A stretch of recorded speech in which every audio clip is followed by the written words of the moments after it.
Assalamualaikum warahmatullahi wabarakatuh. Perkenalkan, nama saya Rizky Falila, NIM 2019 10 10 10 23, Prodi S1 Teknik Mesin Universitas Jember. Di sini saya akan memaparkan cara kerja mesin bensin 4 tak atau 4 langkah. Sebelum itu, kita harus tahu apa sih mesin bensin. Mesin bensin atau mesin Otto dari Nikolaus Otto adalah sebuah tipe mesin bensin pembakaran dalam yang menggunakan nyala busi untuk proses pembakaran. Dirancang untuk menggunakan bahan bakar bensin atau yang sejenis.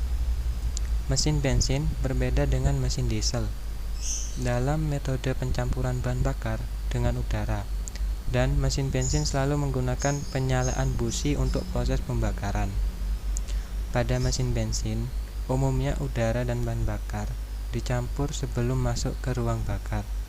Pencampuran udara dan bahan bakar dilakukan oleh karburator atau sistem injeksi. Bahan bakar yang bercampur udara mengalir ke dalam ruang bakar dan dikompresikan dalam ruang bakar. Kemudian dipercikkan bunga api listrik yang berasal dari busi. Karena itu motor bensin disebut juga sebagai spark ignition engine. Selanjutnya kita harus tahu tipe-tipe dan siklus proses pembakaran mesin bensin. Yang pertama itu terdapat mesin 2 tak, memerlukan 2 langkah piston dalam satu siklus proses pembakaran. 2. Mesin 4 tak, memerlukan 4 langkah piston dalam satu siklus proses pembakaran. 3. Mesin 6 tak, memerlukan 6 langkah piston dalam satu siklus proses pembakaran. 4. Mesin wankel atau rotary engine atau disebut juga wankel engine memerlukan satu putaran penuh rotor dalam satu siklus pembakaran. Di sini juga terdapat 3 syarat utama supaya mesin bensin dapat bekerja. Yang pertama, kompresi ruang bakar yang cukup. Kedua, komposisi campuran udara dan bahan bakar yang sesuai. Ketiga, pengapian yang tepat atau besar percikan busi dan waktu penyalaan atau timing ignition. Selanjutnya yaitu kita akan membahas sekilas mesin bensin 4 tak itu apa sih? Disebut mesin 4 tak atau mesin 4 langkah karena memiliki 4 tahapan, yaitu langkah hisap, langkah kompresi, langkah usaha, langkah buang. Secara prinsip kerja, mesin 4 tak memerlukan 4 langkah bolak-balik piston dalam satu putaran poros engkol untuk menghasilkan satu kali usaha. Jadi kita beri contoh, misalkan mobil hidup pada itel jarum RPM menunjukkan 800 rpm. Apa sih RPM itu? RPM itu rotasi per menit. Itu artinya mobil melakukan 400 kali usaha dalam 1 menit. Di sini terdapat komponen mesin bensin 4 tak atau 4 langkah. Dan di sini saya sudah menjelaskan apa sistem kerjanya dan tipe-tipe apa mesin bensin itu. Dan selanjutnya mari kita menjelajah lebih jauh yaitu pada komponen mesin bensin 4 tak ini. Yang pertama, blok silinder atau silinder blok sebagai tempat untuk menghasilkan energi panas dari proses pembakaran bahan bakar. 2. Torak atau piston, fungsi untuk memindahkan tenaga yang diproses dari hasil pembakaran bahan bakar ke poros engkol atau crankshaft melalui batang torak atau connection rod. Selanjutnya 3. Cincin torak atau ring piston, fungsinya terdapat 3, yaitu mencegah kebocoran gas bahan bakar saat langkah kompresi dan usaha. 2. Mencegah masuknya oli pelumas ke ruang bakar. 3. Memindahkan panas dari piston ke dinding silinder. Dan komponen keempat yaitu batang torak atau connection rod.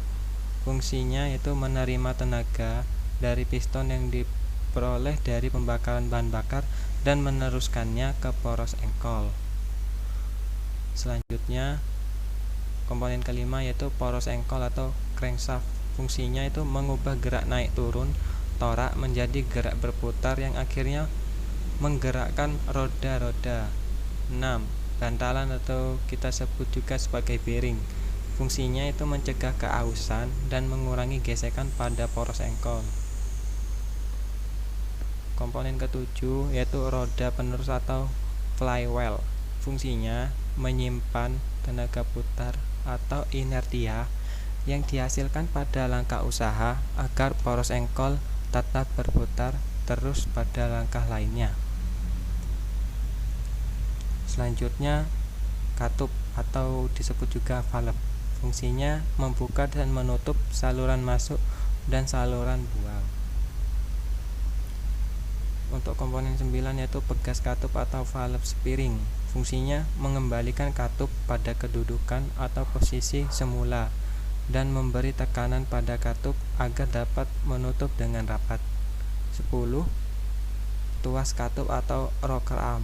Fungsinya menekan katup sehingga dapat membuka. Selanjutnya komponen ke-11 yaitu batang pendorong atau push rod. Fungsinya meneruskan gerakan valve lifter atau mengangkat katup ke rocker arm. 12. Dudukan katup atau valve seat. Fungsinya sebagai tempat dudukan katup saat menutup. 13. Mengangkat katup atau valve lifter. Fungsinya memindahkan gerakan camshaft atau poros knob ke rocker arm melalui push rod. Komponen ke-14 yaitu poros hubungan atau poros knob atau camshaft. Fungsinya membuka dan menutup katup sesuai dengan waktu atau timing yang telah ditentukan. Selanjutnya yaitu komponen ke-15 carter atau oil pan. Fungsinya menampung oli pelumas. 16. Pena torak atau piston pin. Fungsinya menghubungkan torak dengan connection rod melalui lubang bushing. 17. Yaitu bantalan luncur aksial atau thrust washer. Fungsinya menahan poros engkol agar tidak bergerak atau bergeser maju mundur. 18. Timing chain atau rantai timing atau juga disebut timing belt. Fungsinya itu menghubungkan gerak putar poros atau engkol ke poros knob. Dan komponen terakhir yaitu kepala silinder atau cylinder head. Fungsinya tempat kedudukan mekanisme katup, ruang bakar, busi, dan sebagai tutup blok silinder. Di sini juga terdapat gambar animasi yang sudah diberi angka agar mudah memahaminya, yaitu pada angka nomor 1 yaitu exhaust camshaft atau poros knob buang. Pada nomor 2 exhaust valve atau katup buang. 3 piston. 4 connection rod atau stang piston. 5 crankshaft atau poros engkol. Pada angka 6 itu dinamakan intake camshaft atau poros knob hisap. Pada angka 7 disebut spark plug atau busi. Ke-8 intake valve atau katup hisap. 9 cylinder head atau kepala silinder. 10 silinder block atau blok silinder. Di sini terdapat istilah TMA dan TMB. Apa sih TMA dan TMB? TMA adalah singkatan dari titik mati atas atau titik paling mentok ketika piston pada posisi di atas. Dan sebaliknya, TMB adalah singkatan dari titik mati bawah atau titik paling mentok ketika piston tuh pada posisi di bawah. Jadi itulah komponen mesin bensin 4 tak yang harus kita ketahui. Selanjutnya yaitu cara kerja mesin 4 tak atau 4 langkah. Untuk cara kerjanya tadi itu ada 4 langkah ya. Yang pertama, langkah hisap. Langkah hisap itu apa sih? Langkah hisap adalah waktunya campuran bahan bakar dan udara masuk ke dalam silinder. Proses yang terjadi pada langkah hisap ini yaitu katup hisap terbuka dan katup buang tertutup. Jadi piston bergerak dari TMA ke TMB sehingga mengakibatkan ruang pada silinder tersebut vakum, sehingga campuran udara dan bahan bakar akan terhisap masuk ke dalam ruang silinder tersebut. Dan perlu kita ingat, untuk melakukan langkah hisap ini, poros engkol melakukan setengah putaran per 180 derajat. Dan langkah kedua, saya ulangi lagi, kekurangannya itu respon atau akselerasi mesin kurang cepat, tenaga yang dihasilkan kurang besar, komponen yang lebih banyak dan rumit sehingga biaya perawatan lebih besar. Sekian dari presentasi saya. Assalamualaikum warahmatullahi wabarakatuh.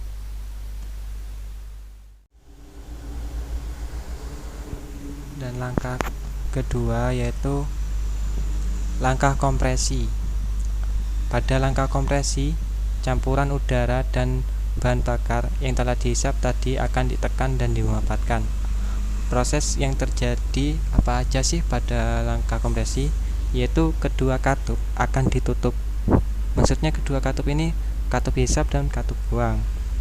Kedua, piston akan bergerak dari TMB ke TMA. Jadi dari posisi titik mati bawah, piston akan bergerak ke titik mati atas. Campuran udara dan bahan bakar akan dimanfaatkan dan dikompresikan di dalam silinder di sini. Dan perlu diingat, akibat dari langkah kompresi ini, tekanan akan naik, campuran akan menjadi panas. Biasanya tekanan kompresi pada mobil bensin 4 tak sekitar 8-12 bar. Selanjutnya itu langkah ketiga yaitu langkah usaha. Apa sih langkah usaha? Langkah usaha yaitu sistem pembakaran campuran udara dan bahan bakar. Pada beberapa derajat sebelum akhir langkah kompresi, busi akan memercikan bunga api dan terbang campuran udara dan bahan bakar. Setelah campuran terbakar, maka akan menghasilkan ledakan yang keras dan mendorong piston ke bawah dari TMA ke TMB. Jadi proses apa saja yang terjadi? Yang pertama, katup hisap dan katup buang masih tertutup. Kedua, piston terdorong dari TMA ke TMB. Ketiga, hasil pembakaran akan mendorong piston ke bawah dan akan dirubah menjadi tenaga putar oleh poros engkol. Pada langkah usaha ini perlu diingat, terjadi pembakaran pada saat idle, umumnya adalah 5-10 derajat sebelum TMA, tergantung spesifikasi pabrik.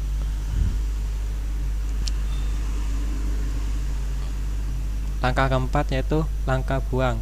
Langkah buang adalah siklus terakhir dari kerja mesin 4 langkah. Jadi proses yang terjadi itu katup buang terbuka dan katup hisap tertutup. Piston bergerak dari TMB ke TMA. Jadi dari posisi bawah ke atas. Gas sisa pembakaran akan dibuang dari dalam silinder ke udara bebas melalui knalpot dan pengalaman melalui knalpot. Dan perlu diingat bahwa setelah langkah buang ini akan lanjut ke langkah awal, yaitu langkah hisap, sampai terus menerus dan berulang kali selama mesin itu hidup. Dan sini terdapat animasi kerja mesin 4 tak atau 4 langkah. Tapi di sini terjadi kesalahan ya. Ini ternyata tidak dapat diputar. Dan oleh karena itu saya akan menjelaskan di sini. Ketika jarum jam ini menuju ke angka 1, maka di situ terjadi langkah hisap di mana bahan bakar dan udara masuk ke ruang silinder, dan otomatis katup hisap ini terbuka. Jadi posisi piston itu dari atas ke bawah. Dan pada langkah kedua yaitu langkah kompresi. Pada langkah kompresi ini katup hisap dan katup buang ditutup, dan piston ini bergerak dari bawah ke atas. Ketiga, langkah pembakaran, di mana pada langkah pembakaran katup buang dan katup hisap tetap tertutup, dan piston bergerak dari atas ke bawah. Selanjutnya, ketika jarum jam ini menuju ke 4, itu terdapat langkah buang, di mana piston awalnya dari posisi bawah ke atas, dan sebelum itu katup buang sudah terbuka untuk membuang sisa dari pembakaran. Selanjutnya terdapat PV diagram pada mesin 4 tak. Apa sih PV diagram? PV diagram merupakan suatu diagram yang menyatakan perubahan volume dan perubahan tekanan yang terjadi di dalam silinder selama satu siklus kerja pada sebuah mesin. PV diagram yang ditunjukkan pada gambar di bawah ini merupakan diagram teoritis sebuah mesin, di mana udara yang digunakan merupakan gas ideal yang tidak terkontaminasi dengan campuran gas lain. Selain itu, penggunaan PV diagram ini untuk mengetahui total energi kalor yang masuk dan keluar pada sebuah mesin. Berikut PV diagram pada mesin 4 tak. Jadi keterangannya di sini yaitu dari langkah 0 ke 1 yaitu terjadi langkah hisap, di mana tekanan konstan, terjadi tekanan konstan, dan langkah 1 ke 2 di sini terdapat kenaikan tekanan, itu disebut langkah kompresi. Dan langkah 2 ke 3 yaitu langkah pembakaran, di mana tekanannya masih terbilang naik. Dan langkah ketiga ke 4 di sini langkah kerja, di mana tekanannya sudah mulai menurun. Dan selanjutnya langkah 4 ke 1 yaitu pengeluaran kalor, di mana tekanan makin menurun ketika terjadi pada pengeluaran kalor ini. Dan selanjutnya itu langkah 1 ke 0 yaitu langkah buang, di mana tekanannya konstan dan sisa pembakaran terbuang, dan begitu seterusnya. Selanjutnya yaitu kelebihan dan kekurangan mesin 4 tak. Kelebihannya, konsumsi bahan bakar lebih hemat, daya tahan mesin lebih bagus, emisi gas buang yang sedikit sehingga ramah lingkungan, biaya operasional lebih hemat. Kekurangannya, respon atau akselerasi mesin kurang cepat, tenaga yang dihasilkan kurang besar, komponen yang lebih banyak dan rumit sehingga